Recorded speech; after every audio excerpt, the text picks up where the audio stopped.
श्री शिव महापुराण की जय। देव देवेश्वर प्रभु महादेव की जय। सभी श्रोतागणों को इस श्रावण मास में शिव महापुराण की कथा सुनने का जो परम सौभाग्य प्राप्त हुआ है, कहीं ना कहीं यह भगवान शिव की कृपा ही बरस रही है। कथा के स्वरूप में कृपा ही बरस रही है और इस कथा का रसास्वादन करके अपने जीवन को धन्य बनावे। निश्चित है इस सावन मास में यदि भगवान शिव की कथा आपने क्षण मात्र भी यदि श्रवण की है तो निश्चित है इसका फल भगवान शिव प्रभु महादेव अवश्य आपको प्रदान करेंगे। पीछे के अध्याय में आप सभी श्रोतागणों ने श्रवण किया कि किस प्रकार भगवान शिव ने अर्धनारीश्वर रूप धारण किया और भक्तों का कल्याण किया। और आज की कथा में भगवान शिव के कौन कौन से अवतार हुए और साथ ही साथ नंदिकेश्वर अवतार किस लिए भगवान शिव ने धारण किया, इसकी चर्चा आज की इस कथा के आख्यान में श्रवण करेंगे।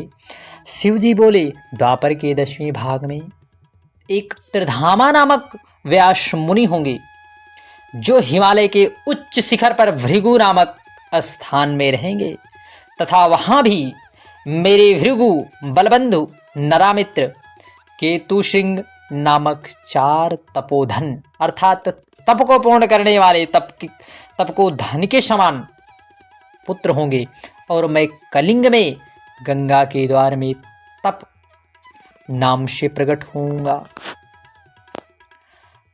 तब वहां भी मेरे 4 दृढ़ व्रतधारी पुत्र उत्पन्न होंगे। फिर 12 द्वापर आवेगा जिसमें सत तेजा मुनि व्यास होंगे और इस प्रारंभ में योग ईश्वर का अवतार होता रहेगा तथा उनके 4 पुत्र सर्वदा प्रत्येक अवतारों में होते रहेंगे।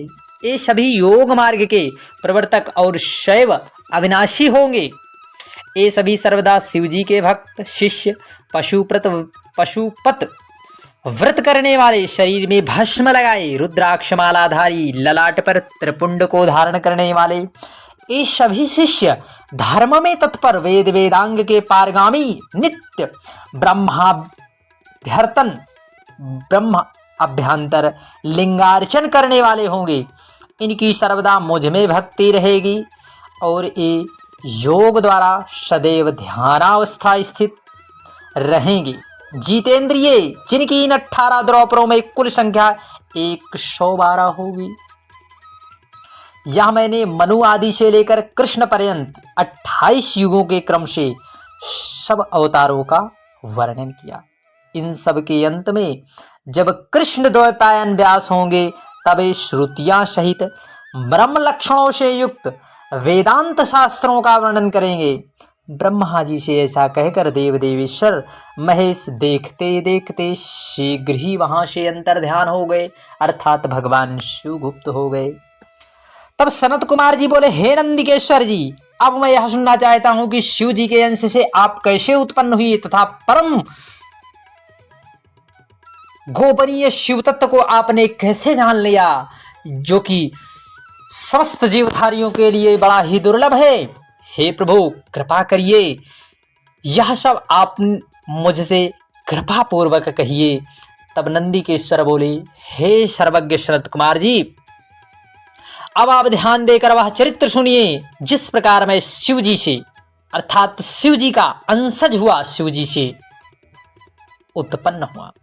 एक समय जब पुत्र की कामना से शिलाद ऋषि शिव जी का तप और ध्यान करते हुए शिवलोक को प्राप्त हुए, तब देवताओं के प्रभु इंद्र इनके तप से प्रसन्न हो वर देने के लिए उनके समीप चले गए और कहा, वर मांगो वर मांगो वर मांगो। इस पर इंद्र को प्रणाम करके अनेक स्तुतियों से उनका आदर करते हुए मुनि शार्दूल शिलाद मुनि हाथ जोड़कर बोले कि यदि आप मुझ पर प्रसन्न हैं तो मुझे अयोनिज तथा मृत्युहीन पुत्र दीजिए। इंद्र ने कहा, नहीं, मैं तुम्हें योनिज और मृत्यु संयुक्त ही पुत्र दूंगा क्योंकि मृत्युहीन तो कोई नहीं होता। हरि ब्रह्मा आदि भी तो मृत्यु वाले ही हैं। फिर अन्य देवताओं का तो कहना ही क्या, जब ये दोनों महादेव जी के अंग से उत्पन्न हुए मृत्यु संयुक्त हैं और उनकी भी आयु निर्धारित है। तब तुम अयोनिज अर्थात बिना योनि के में गए योनि में प्रवेश किए पुत्र की कामना कैसे रखते हो? इसकी आशा त्याग दो और अपने ही योग्य पुत्र ग्रहण करो। हाँ, यदि देव देवेश्वर रुद्र प्रसन्न हो जाएं तो ये अयोनिज मृत्यु रहित पुत्र तुम्हें दे सकते हैं। मैं ब्रह्मा या विष्णु तो नहीं दे सकता। इंद्र उस ब्राह्मण से ऐसा कहकर देवताओं सहित अपने लोक को चले गए। तत्पश्चात शिलाद मुनि ने भगवान शिव की कठिन आराधना करनी प्रारंभ कर दी और 1000 वर्ष तक घनघोर तपस्या की। उनके शरीर पर दीमक ने मिट्टी चढ़ा दी। मांस रुधिर और त्वचाहीन हो गए, अर्थात मांस और त्वचा का पता ही नहीं कहां मांस चला गया, कहां त्वचा चली गई। शरीर में अस्थि मात्र केवल हड्डियां ही शेष रह गई थी।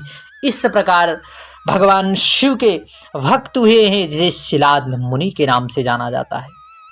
तब शिव जी ने उन्हें अपना रूप दिखाया। देवताओं के अधिपति ने उन्हें वर देने को कहा, परंतु समाधि में लीन शिलाद मुनि को उनकी वाणी कदापि न सुनाई पड़ी। तब शिव जी ने अपने शुभ करों से उन्हें स्पर्श कर तथा उनकी समाधि टूटी। उन्होंने नेत्र खोलकर देखा तो उमा सहित शिव जी समक्ष खड़े थे। वे उनके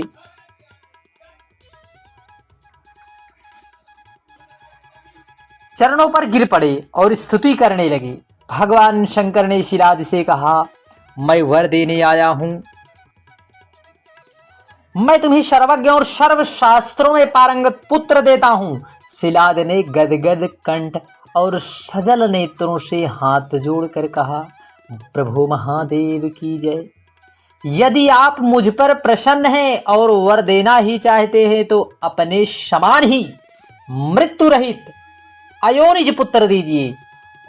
त्र्यंबक शंकर जी ने कहा, योमस्तु, अर्थात ऐसा ही होगा। ऐसा कहकर भगवान शंकर अंतर ध्यान हो गए। शिलाद ने अपने स्थान में जाकर संपूर्ण वृतांत ऋषियों को बताया। फिर यज्ञ के लिए आंगन खोदने लगे। फिर तो उसी समय उनकी आज्ञा से मैं उनका पुत्र रूप होकर प्रलयाग्नि के समान देदीप्यमान होकर प्रकट हुआ। देवताओं ने फूल बरसाए, ऋषियों और गंधर्वादियों ने गुणगान किया।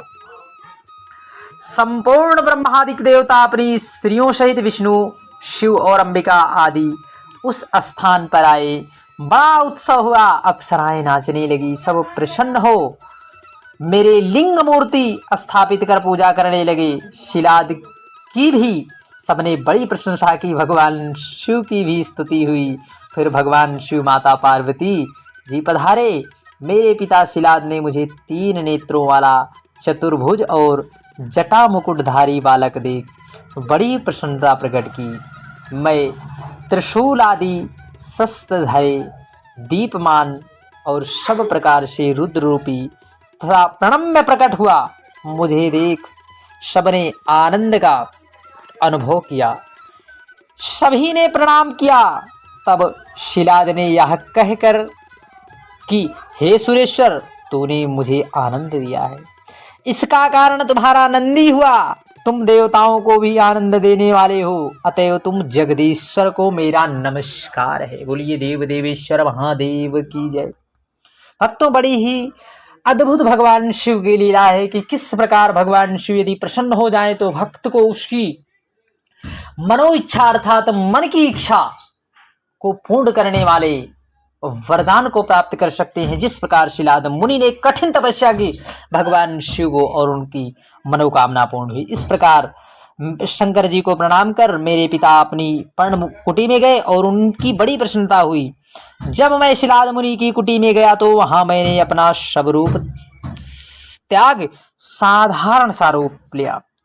मुझे साधारण मनुष्य के रूप में देख मेरे पिता रोने लगे और उन्हें बड़ा दुख हुआ। परंतु पुत्र का प्रेम तो प्रेम ही होता है। संकलायन के पुत्र मेरे पिता ने जब जातक कर्मादि संस्कार किए और मुझे 7 वर्ष की अवस्था में समस्त वेदों और शास्त्रों को सांगोपांग पढ़ा दिया, जब मैं 7 वर्ष का हुआ तो मित्र वरुण मुझे देखने आए। जब मेरे पिता ने उनका सत्कार कर बैठाया तो वे महात्मा मुझे बारंबार देखने लगे।